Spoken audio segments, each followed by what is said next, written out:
Yeah, so I think, look, guys, you have a differentiated offering, whether if it's in a vehicle, please get close to your customer. Which is the target segment? Is it going to be fleet delivery? Is it going to be passenger? Is it going to be corporate transportation? Whatever it may be. Look at that as a niche segment because there are so many applications. And within that niche segment, make a product or offering which is differentiated, which answers all the questions. And the beauty of EVs is it gives you the flexibility to do that. All right. If otherwise you want to get into it, look at electronics and software.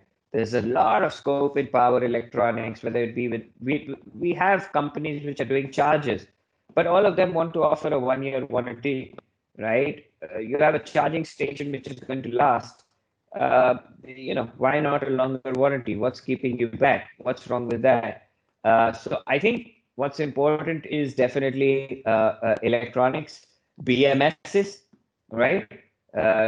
BMS gives a great opportunity. A lot of people want to make their own BMS, but the way I look at it, it requires multi-scale effort and it's left to a lot of experts.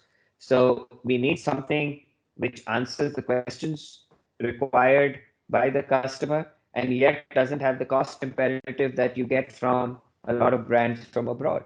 So I think BMSs, electronics, power electronics, drivetrains, uh, you know, differentiated offering in vehicles, all of those offer an opportunity.